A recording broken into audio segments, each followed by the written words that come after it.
Okay, तो अभी मैं आपके साथ एक छोटी सी क्लिप शेयर करने वाला हूं, बॉम्ब एक्सप्लोजन की क्लिप। उस क्लिप को देखिएगा और उसके बाद जो मैं बात कहना चाहता हूं उसे पूरी तरह से सुनिएगा। अगर आप अग्री करते हैं तो अच्छी बात है, डिसएग्री करते हैं तो प्लीज मुझे कमेंट सेक्शन में जरूर बताइएगा। ठीक है, तो प्लीज इस वीडियो को देखिए।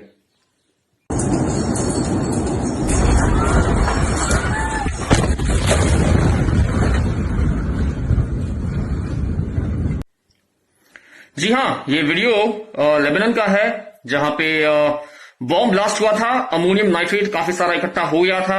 आपको पूरी कहानी पता चल गई होगी इंस्टाग्राम पोस्ट्स के द्वारा। और लोग कहते हैं कि 2 किलोमीटर तक का एरिया लगभग पूरी तरह से साफ हो गया है और सैकड़ों लोग मारे जा चुके हैं। बड़ी ही दुखद घटना है। लेकिन इस बात में प्रश्न यह है कि ऐसा क्यों होता है कि हम भारतीयों में से 25% भारतीयों का दिल उन देशों के लिए धड़कता है जो भारत के दुश्मन हैं। 25% भारतीयों का दिल सिर्फ उन देशों के लिए धड़कता है जो भारत के बाहर हैं। जैसे फ्रांस में ब्लास्ट होगा तो बस उनके लिए धड़केगा, लेबनान में कुछ होगा, टर्की में कुछ होगा तो बस उनके लिए धड़केगा। 25% भारतीय ऐसे होते हैं जिनका दिल सबके लिए धड़कता है। भैया, सभी चीजों को वो समान भाव से, समान दृष्टि से देखते हैं। अच्छी बात है, अप्रिशिएट करता हूं मैं आपको। और कुछ भारतीय ऐसे होते हैं जिनका दिल सिर्फ भारत के लिए ही धड़केगा। मतलब चाइना में मैंने किसी की टांगें तोड़ के उसका पेस्ट बना के उसके मुंह में डाल दिया तो भी आपका दिल नहीं धड़केगा।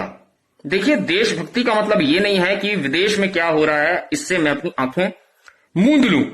इसे देशभक्ति नहीं कहते हैं। देशभक्त आप हैं। आप अगर भारत के लिए सोचते हैं, मैं उसकी प्रशंसा करता हूं, आप बहुत बड़े देशभक्त हैं, कुडोस टू यू।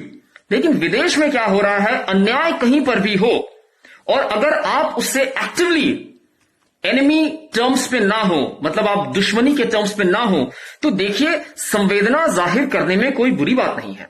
लेबनान में जो हुआ उसके लिए हमारी संवेदनाएं हैं वहां के लोगों के प्रति। बिल्कुल वहां की सरकार की गलती है, बहुत करप्शन हो रहा है लेबनान में। I understand these facts. लेकिन आपको संवेदना प्रकट करने से आप छोटे नहीं हो जाएंगे। देखिए, दुश्मनी को आप जितना बढ़ाएंगे दुश्मनी तो बढ़ती जाएगी। ये छोटे छोटे मौके जो होते हैं भगवान आपको देते हैं कि आप दुश्मनी की खाई को पाटने का प्रयत्न करें। ठीक है, मैं यहां पे सभी राइट विंगर्स, लेफ्टिस्ट्स और लिबरल्स से रिक्वेस्ट करूंगा कि सभी चीजों को समान दृष्टि से देखें। देखिए, लेबनान आपका एक्टिव दुश्मन नहीं है। हां, मैं जानता हूं आप में से कुछ लोग हैं जो इजराइल को सपोर्ट करते हैं। मुझे भी इजराइल बहुत अच्छा लगता है, मैं भी इजराइल का फैन हूं। लेकिन देखिए, ये लेबनान में जो हुआ ये आपसे लड़ाई नहीं हो रही थी। ऐसा नहीं है कि आपने उस पर बॉम्ब फेंका है और लेबनान आपसे लड़ाई कर रहा है तब कुछ लोग मरे हैं।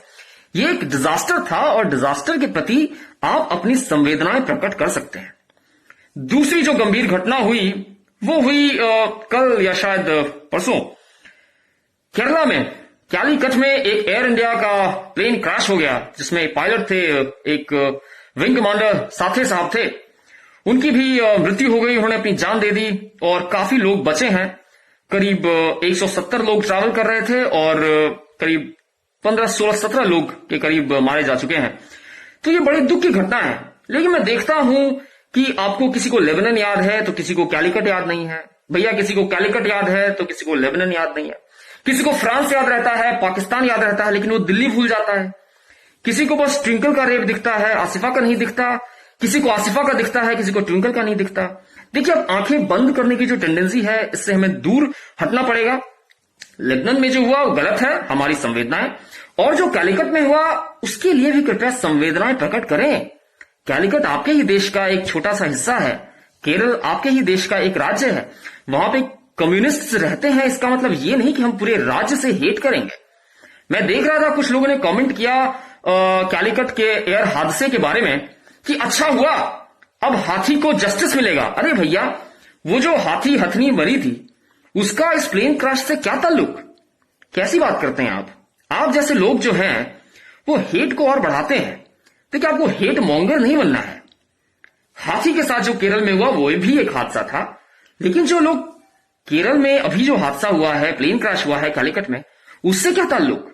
तो कृपया दोनों चीजों को कनेक्ट ना करें और ऐसे कमेंट्स ना लिखें कि बड़ा अच्छा हुआ केरल के साथ कि हाथी को जस्टिस मिला। बड़े नकारात्मक लोग हैं आप लोग। और मैं आप सभी से अनुरोध करूंगा, राइट विंगर्स, लेफ्ट विंगर्स, सबसे अनुरोध करूंगा कि ऐसी चीजों को कंडेम करें, ऐसे लोगों को धिक्कारें और जरा भी प्रोत्साहन ना दें। मैं देख रहा था पहले भी जब चेन्नई में फ्लड्स आए थे तो कुछ नॉर्थ इंडियंस थे जो लिख रहे थे कि अच्छा हुआ चेन्नई में फ्लड आए क्योंकि तुम लोग एंटी हिंदी हो। What the fuck was this? Very sad. किसी कोई एंटी हिंदी है, किसी को हिंदी भाषा पसंद नहीं है, इसका मतलब ये नहीं कि आप कहेंगे बहुत अच्छा हुआ तुम्हारे यहां भूकंप आ गया, है कि नहीं?